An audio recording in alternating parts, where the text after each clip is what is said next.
नमस्कार, मैं हूं जय श्रीवास्तव और आप देख रहे हैं देश न्यूज। आज हम मणिपुर के स्टोरी को पूर्ण सच्चाई के साथ आपको जानकारी देना चाह रहे हैं कि मणिपुर क्यों जल रहा है और 2 महीने के बाद भी थमने का नाम क्यों नहीं ले रहा है। 4 मुख्य कारण है मणिपुर जलने का: चर्च, चरस, चाचा और चुनाव। यही 4 कारणों के कारण मणिपुर जल रहा है और कोई भी उसे रोक नहीं पा रहा है। मैं एक एक करके बताऊंगा कि मणिपुर कौन जला रहा है, इसके पीछे का राज क्या है। हमें जाना पड़ेगा 1947 में, जब देश आजाद हुआ। आपको पता होगा कि मणिपुर एक राजतंत्र था। जब देश आजाद हुआ, मणिपुर के राजा ने भारत के साथ या पाकिस्तान के साथ रहने से मना कर दिया और वो स्वतंत्र देश चाहते थे। स्वतंत्र देश के लिए उन्होंने चुनाव भी करवाया और अधिकतर वोटरों ने राजा के साथ दिया। भारत में लोकतंत्र स्थापित करना चाहते थे।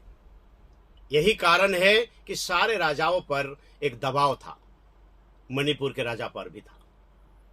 चुनाव जीतने के बाद भी मणिपुर के राजा ने भारत के साथ रहने का निर्णय लिया और संधि पर हस्ताक्षर किया और 1949 में मणिपुर भारत के साथ संलग्न हो गया। यही से शुरू होता है आज जो हम देख रहे हैं मणिपुर दंगा, आगजनी और जो लड़ाई, और जो हर स्थिति में मणिपुर काबू में नहीं आ पा रहा है। ये लड़ाई 1947 से शुरू हुई है, जिसे कोई नहीं रोक पाया। यानी कि कहा जा सकता है कि रोकने की किसी ने कोशिश नहीं की। मैं बताना चाहता हूं कि 4 कारण हैं: चाचा, चर्च, चरस और चुनाव। मैं पहले शुरू करता हूं चाचा से।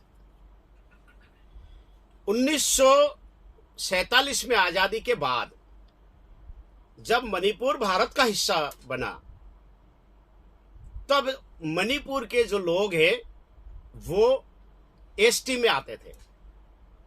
यानी कि उनके लिए अंग्रेजों ने आदिवासी का दर्जा दिया था और वहीं से चाहते थे सारे लोग कि आदिवासी का दर्जा ही रहे। लेकिन चाचा ने ऐसा नहीं होने दिया। इसके पहले एक जानकारी और देना चाहता हूं। मणिपुर में जो भौगोलिक स्थिति है, एक और मिजोरम है, एक और नागालैंड है, असम के कुछ हिस्सा भी जुड़ता है, और एक देश जो सबसे महत्वपूर्ण है कि ये बॉर्डर एरिया भी है मणिपुर। म्यांमार जो है उसके बाउंड्री से लगता है। मणिपुर जो है बहुत छोटा एरिया है। एक वो एरिया है जो घाटी का एरिया है और एक एरिया है पहाड़ी एरिया। इसे याद रखिएगा, घाटी और पहाड़ी। जो लड़ाई के जो मूल कारण है, यही कारण है घाटी और पहाड़ी। घाटी में मैथई समाज के लोग रहते हैं, पहाड़ी में कुकी और नागा जाति लोग रहते हैं। मैथई समाज के जो लोग हैं वो मूलतः हिंदू समाज के हैं। उस समय जब आजादी मिली देश को, तब मैथई समाज के जो लोग हैं इन्होंने सुभाष चंद्र बोस के साथ दिया। यही कारण था उस समय नेहरू मैथई समाज के लोगों से काफी नाराज थे। 1949 में जब मणिपुर भारत का हिस्सा बना तो वहां आरक्षण नीति लागू की गई। जो पहाड़ी एरिया में बसे हुए जो लोग हैं, कुकी और नागा, इनको उन्होंने आरक्षण बरकरार रखा और जो मैथई समाज है उनको आरक्षण से बाहर कर दिया। लड़ाई यही से शुरू हुई।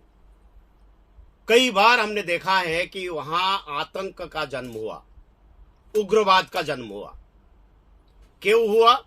वो चाहते थे कि हम अगर आदिवासी है तो हमें आरक्षण का लाभ मिलना चाहिए। लेकिन नेहरू चाचा ने ये होने नहीं दिया। और क्या किया उन्होंने?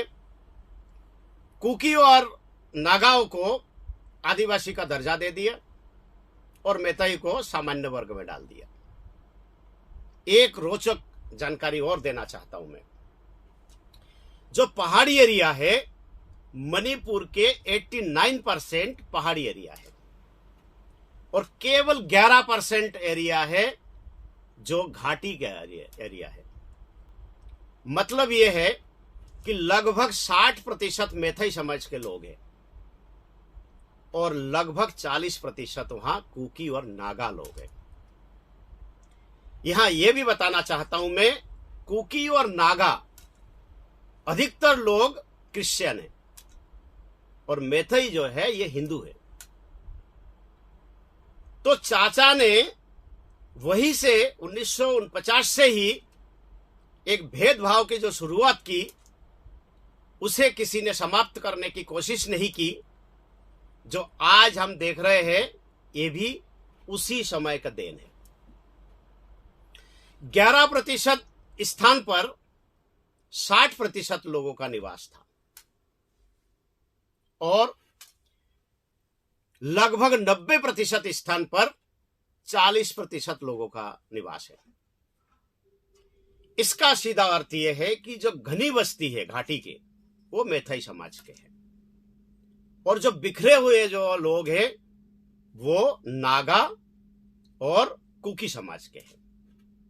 लेकिन एक महत्वपूर्ण बात यह है कि मैथई समाज के जो लोग हैं वो एकत्रित होके घाटी में रहते हैं। वहां मैथई समाज के जो लोग रहते हैं और चारों ओर से पहाड़ी एरिया है और उनमें कुकी और नागा लोग रहते हैं।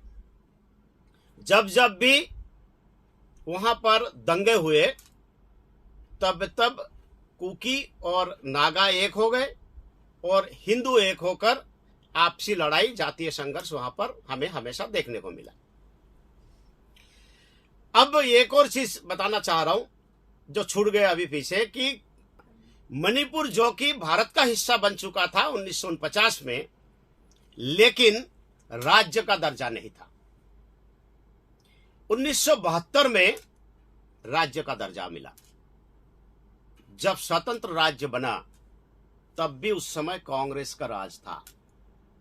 वो चाहते तो ये मैथई समाज को भी आदिवासी का दर्जा दे सकते थे, जो कि 1947 से ही उनकी मांग थी कि हम लोग सभी एक साथ रहते थे, सभी को आदिवासी का दर्जा हासिल था, लेकिन 1949 में उस दर्जा से मैथई समाज को बाहर कर दिया गया था। ये मांग तभी से वो लोग करते रहे। 1972 के बाद भी उनको आदिवासियों में शामिल नहीं किया गया।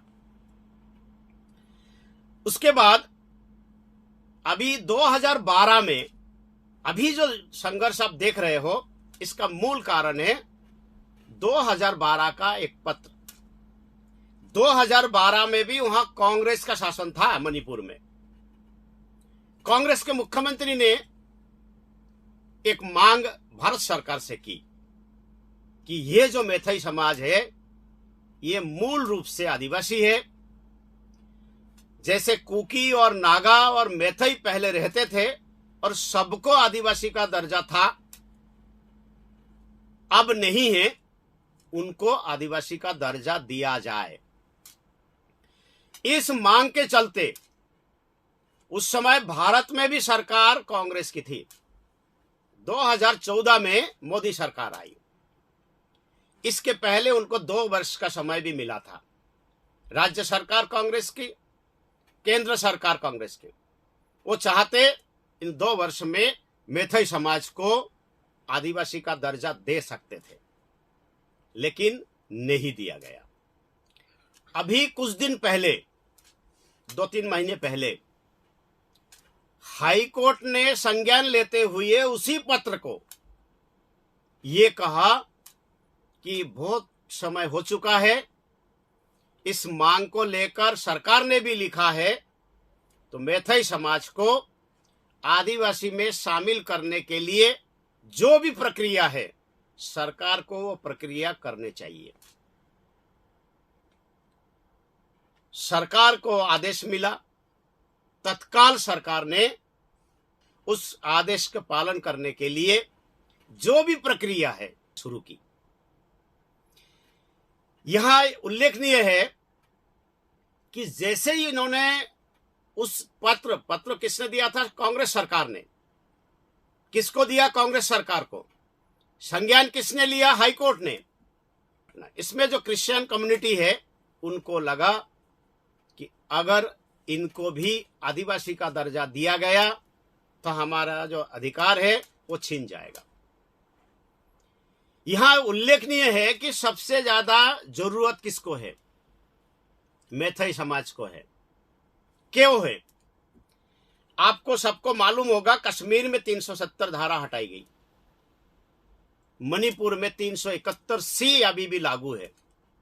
क्या है 371C? 371C का मतलब यह है कि जो आदिवासी वहां पर निवासरत है, जिनको आदिवासी का दर्जा घोषित है, उनके जमीन आप नहीं खरीद सकते हो, ना कोई बाहर से जाके और ना कोई गैर आदिवासी उनके जमीन को खरीद सकता है। मैंने पहले बताया कि 11% जमीन पर 60% लोग रहते हैं और लगभग 90% जमीन पर 40% लोग रहते हैं। तो जमीन की जरूरत किसको है? जो 11% जमीन पर जो 60% लोग रह रहे हैं उनको जमीन की जरूरत है, लेकिन वो मणिपुर में जमीन नहीं खरीद सकते क्योंकि वहां 371C लागू है। यही कारण है कि उनको डर लगा, यदि ये आदिवासी का दर्जा प्राप्त कर गए तो इनको सारे जमीन खरीदने का अधिकार भी मिल जाएगा।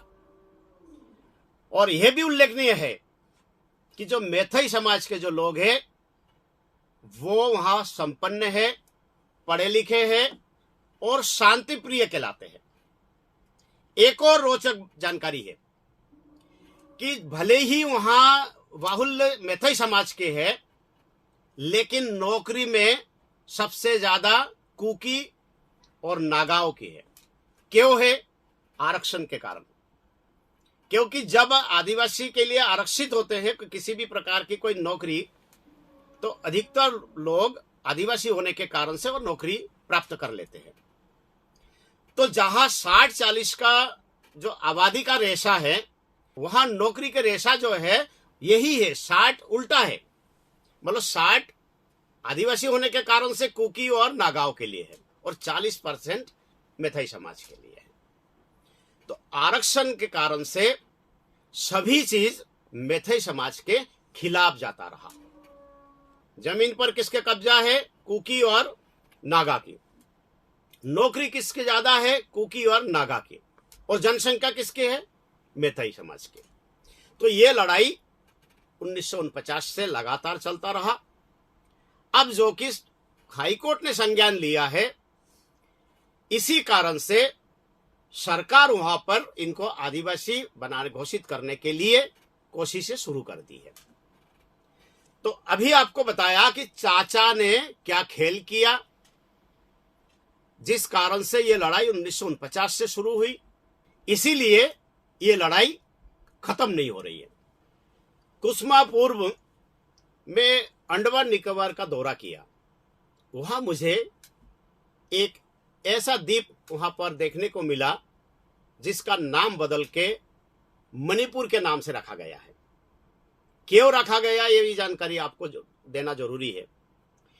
जब मैथई समाज के लोग सुभाष चंद्र बोस के लिए काम कर रहे थे, उनका समर्थन कर रहे थे, तब वहां के जो राजा है उनको अंग्रेज शासन ने सरकार के खिलाफ काम करने के लिए राजा के साथ साथ 22 अन्य लोगों को वहां पे काला पानी की सजा दे दी थी,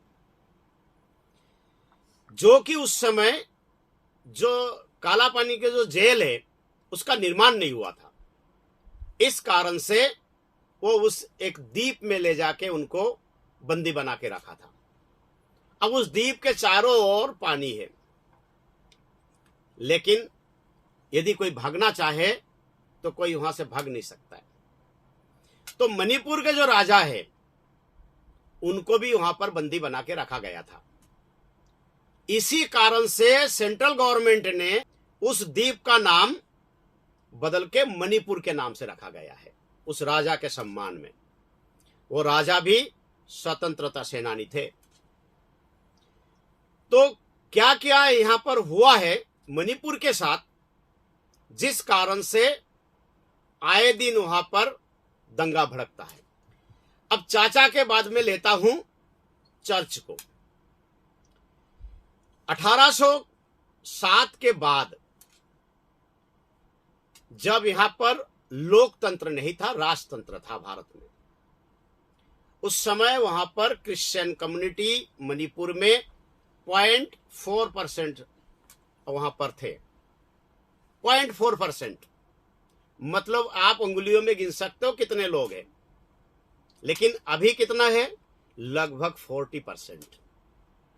आपने अभी अखबारों में पढ़ा होगा, चैनलों में देखा होगा कि इस लड़ाई में लगभग 250 चर्च को बिल्कुल तहस नहस कर दिया गया। और अंतर्राष्ट्रीय स्तर पे इसकी बात हो रही है। जितने भी क्रिश्चियन कम्युनिटी के जो कंट्रीज है, सब ने इसका विरोध किया, लेकिन किसी ने यह देखने की कोशिश नहीं की कि उनके द्वारा मैथई समाज के साथ में क्यों ये भेदभाव किया जाता है, क्यों लड़ाई लड़ी जाती है उनके खिलाफ। बिना देखे केवल ये आंकड़ा 250 चर्च को नष्ट कर दिया गया। जो अभी कुछ दिन पहले जो वहां के 2 महिलाओं के साथ हुआ है, उसे दुनिया ने देखा है। मैं किसी भी ऐसे जघन्य घटना के जो है समर्थक नहीं हूं। हर ऐसे घटना को अंजाम देने वाले को दंड मिलना चाहिए और कठोर दंड मिलना चाहिए। लेकिन ये घटना केवल हम लोगों ने टीवी पर देखा, व्हाट्सएप पर देखा, यूट्यूब पर देखा, इसीलिए हम उसके निंदा कर रहे हैं। हजारों घटना वहां पर घटती है जो हमारे मोबाइल पे या टीवी पे दिखाई नहीं देती है। ऐसे घटना का उल्लेख वहां के पार्लियामेंट के जो मेंबर है उन्होंने भी उठाया, वहां के असेंबली मेंबर ने भी उठाया, लेकिन हमें इसीलिए नहीं मालूम है क्योंकि हमारे मोबाइल तक वो नहीं पहुंचा, उसके कोई वीडियो नहीं बनाया। जो कि वो महिलाएं क्रिश्चियन थी, इसीलिए ये अंतर्राष्ट्रीय मुद्दा बना और इसके वीडियो वायरल हुआ। यहां तक कि पोप तक जो है गुहार लगा दी गई कि यहां के क्रिश्चियनों को आप बचाइए। लेकिन ये तो देखिए भैया, वो 0.4% से लगभग 40% तक कैसे हो गए। तो चर्च और मंदिर की जो लड़ाई है, ये भी वो चाचा के देन है। चाचा के देन कैसे है? 1947 में आजादी के बाद चाचा ने एक आदेश निकाला, सुनकर आप भी आश्चर्यचकित रहेंगे। क्या आदेश था? कि जो नागालैंड है, मतलब मणिपुर से लगा हुआ जो स्टेट है, नागालैंड में कोई भी साधु संत प्रवेश नहीं कर सकता है और ना ही कोई वहां पर मंदिर का निर्माण कर सकता है। यह आदेश उस चाचा ने दिया है। उसी आदेश के कारण यहां पर चर्चों का निर्माण हुआ है। तो देखिए किस प्रकार के जो है यहां पर भूमिका चाचा ने निभाई है, केवल इसीलिए क्योंकि वो सुभाष चंद्र बोस के समर्थक थे। दमनकारी नीतियों का पराकाष्ठा है कि ये भारत में यहां चर्च निर्माण के लिए कहीं पर रोक नहीं है, मस्जिद निर्माण के लिए कहीं पर रोक नहीं है, लेकिन वहां मंदिर निर्माण के लिए स्पेशल आदेश जारी होता है। क्या यही हिंदुस्तान है? और यही कारण है कि लगभग वहां 40% क्रिश्चियन कम्युनिटी आ गए हैं, यानी तैयार हो गए।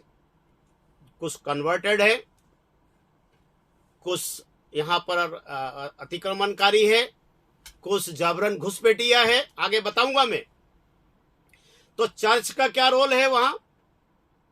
केवल धार्मिक उन्माद फैलाना, और चर्च का यह काम है कि कन्वर्ट कराना। मिजोरम और नागालैंड यहां क्रिश्चियन बाहुल्य है। जो म्यांमार है वहां एक एरिया है, आपने सुना होगा, रोहिंग्या मुसलमानों के लिए बांग्लादेश के थ्रू भारत में प्रवेश जो हो रहा है उसका कितना विरोध हो रहा है। म्यांमार में एक एरिया है जहां क्रिश्चियन कम्युनिटी रहती है, वही एरिया है जो मणिपुर के बाउंड्री से लगता है। मैं एक नाम का उल्लेख करना चाहता हूं यहां, विराथू। कभी आप गूगल करके देखिए। विराथू ने म्यांमार की सरकार बदल दी, इसीलिए जो वहां कठोर नियम लागू किया उन्होंने और खुद की सरकार चलाना शुरू किया, उसका परिणाम यह हुआ कि देश छोड़ के रोहिंग्याओं को भागना पड़ा,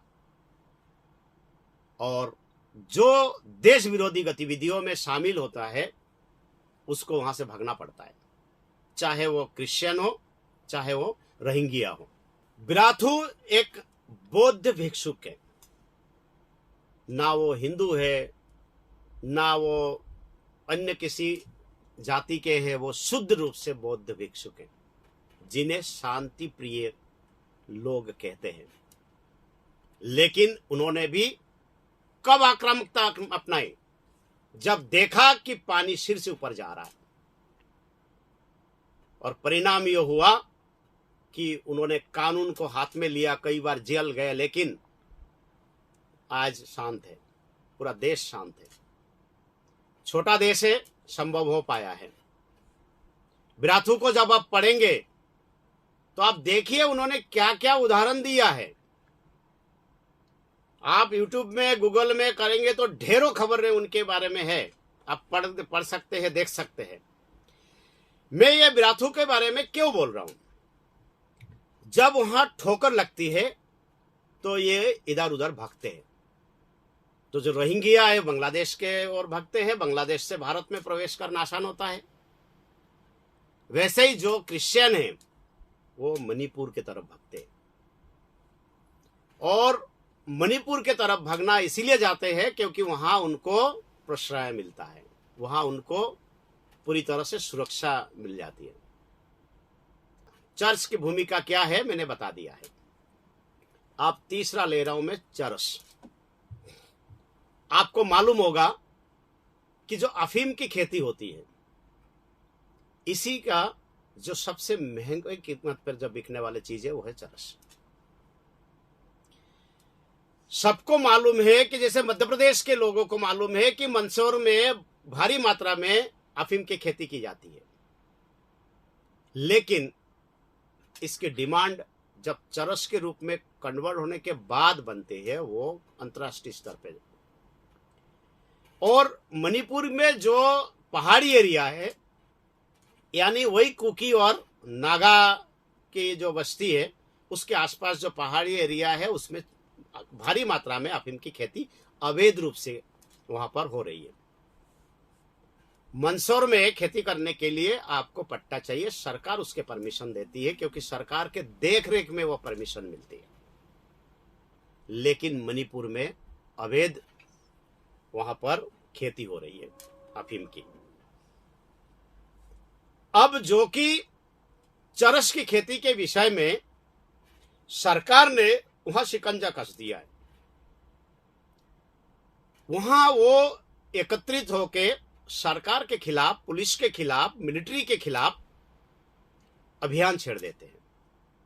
तो जनता के कारण से, भीड़ तंत्र के कारण से उनके ऊपर कार्रवाई नहीं होती है। मैं एक और चीज जो आगे बताऊंगा उसके मैं एक अंश अभी बता देता हूं कि मैथई समाज के जो लोग हैं वहां लगभग 40 सीटों पर बहुल्य है, और वो भारतीय जनता पार्टी के वहां विधायक या सांसद चुने जाते हैं अधिकतर। यही कारण है कि वहां सरकार भारतीय जनता पार्टी की है। मैंने पहले भी बताया कि जो मैथई समाज के लोग हैं, जो परंपरागत हिंदू है, वहाँ संपन्न लोग हैं, पढ़े लिखे लोग हैं, और वहाँ पर जो बिजनेस में उन्हीं का कमांड है और राजनीति में उन्हीं के हस्तक्षेप ज़्यादा है। इसी का तोड़ है कि जो पहाड़ी एरिया के जो कुकी और नागा है, ये इनसे बिजनेस में आगे नहीं जा सकते हैं, पढ़ाई लिखाई में आगे नहीं जा सकते हैं। इसके कारण से वो संपन्न बनना तो चाहते हैं, लेकिन उनके पास कोई माध्यम नहीं है। यही कारण है गैर कानूनी तरीके से ये अफीम की खेती भी करते हैं और चरस के व्यापार भी करते हैं। उनका उद्देश्य है कि जो मैथई समाज के जो लोग हैं उनसे बराबरी करना। एक और चीज देखिए, बहुत मजेदार है कि जो 11% भूमि पर जो मैथई समाज के 60% लोग रहते हैं, उनके जमीनों को खरीदने के लिए कुकी और नागा स्वतंत्र है। मतलब चरस गांजा बेच के जो पैसा आता है, उस पैसा का उपयोग मैथई समाज के जो जमीन है उसमें खरीदने भी उपयोग करते वो। तो 11% से आगे जाके यदि इनकी संपन्नता बढ़ती है तो और घट के जमीन कम हो जाएगी। इसी कारण से सरकार के खिलाफ मोर्चाबंदी करके अफीम की खेती करने में लगभग हर वहां पर लोग लगे हुए हैं। सरकार इसको रोक नहीं पा रहे, वो लोग सरकार को रोकने नहीं देते हैं। एक लड़ाई के मूल कारण ये भी है कि यदि सरकार पावरफुल होगी तो हमारा जो धंधा है वो चौपट हो जाएगा। तो चर्च के भूमिका बता दिया, चाचा का क्या भूमिका है वो भी बता दिया, और आपके चरस के विषय में भी बता दिया। अब अंत एक और मुद्दा रह गया है जो कि चुनाव है। इस बार लग रहा था कि मणिपुर के चुनाव बीजेपी नहीं जीतेगी, लेकिन चुनाव मणिपुर में बीजेपी जीती, क्योंकि मैथई समाज के जो लोग हैं उन्होंने स्पष्ट रूप से बीजेपी को समर्थन दिया, उनके पक्ष में वोट डाला। मुख्यमंत्री बनने के बाद उन्होंने 2 प्रकार के जो है कार्य शुरू किया। एक, आप हमेशा सुनते होंगे, बुलडोजर। बुलडोजर जो ये है, जो संदेश है वो वहां पर भेज दिया कि जो यहां पर घुसपैठिए है उनके ऊपर अवैध निर्माण जो कर रखा है उनके ऊपर बुलडोजर चलाया जाएगा। दूसरा, मैथई समाज के जो लोग हैं वो कई दिनों से एनआरसी लागू करने के लिए मांग कर रहे हैं। आप देखिए कि एक तरफ सरकार अफीम की खेती बंद करवाना चाहती है, अवैध निर्माण तोड़ना चाह रही है, और मैथई समाज जो है एनआरसी की मांग कर रहे हैं। जो मैथई समाज ने जो 2 मुख्य मांग की है, एक है आदिवासी उनको घोषित किया जाए, उनको आदिवासी का दर्जा दिया जाए। दूसरा मांग यह है कि वहां एनआरसी लागू किया जाए। अगर एनआरसी लागू हो गई वहां पर मणिपुर में, तो बताया जा रहा है कि 32% लोग वहां नहीं रह पाएंगे। 32%। सोचिए, जो 40% के लगभग है उसमें से यदि 32% के पास कोई डॉक्यूमेंट्स ही नहीं है, क्योंकि और कहीं से आके घुसपैठिया बन के यहां पर रह रहे हैं, और ये वो लोग हैं, मैंने पहले बताया कि वहां से मार के किसको भगा रहे, जो आपराधिक प्रवृत्ति के लोग हैं, जो राष्ट्र विरोध में काम कर रहे हैं म्यांमार में। भाग के कहां आए? मणिपुर आए। तो जो जिनका मूल स्वरूप ही आपराधिक है, अपराध जिनका मूल बिजनेस रहा है, वो चाहे म्यांमार में रहे या भारत में रहे, मणिपुर में रहे, उनका प्रवृत्ति उनकी यही रहेगी। यहां आके भी वही कर रहे हैं, अवैध धंधा शुरू किया, मारपीट शुरू किया। तो एनआरसी लागू होने के बाद यह संदेश स्पष्ट रूप से कुकी और नागाओं में गया कि यदि एनआरसी लागू हो गई यहां, तो जो हम धीरे धीरे बढ़ रहे हैं, जो मैथई समाज से जो हम लड़ाई लड़ रहे हैं, ये अब नहीं लड़ पाएंगे और हम इनसे हमेशा दब के रहेंगे। तो कौन कौन लोग हैं वहां 40% में? एक घुसपैठिया, एक जो धर्म परिवर्तन करके रह रहे हैं। मतलब यही है कि उनके मूल निवासी वो लोग वहां पर नहीं है। एनआरसी लागू होते से ही उनको जाना पड़ेगा। इस बार के मुख्यमंत्री ने यह घोषणा किया कि हम यहां ना कहीं घुसपैठियों को रहने देंगे और ना वहां अफीम की खेती होने देंगे, और जो अवैध अतिक्रम है उस पर बुलडोजर चलाएंगे।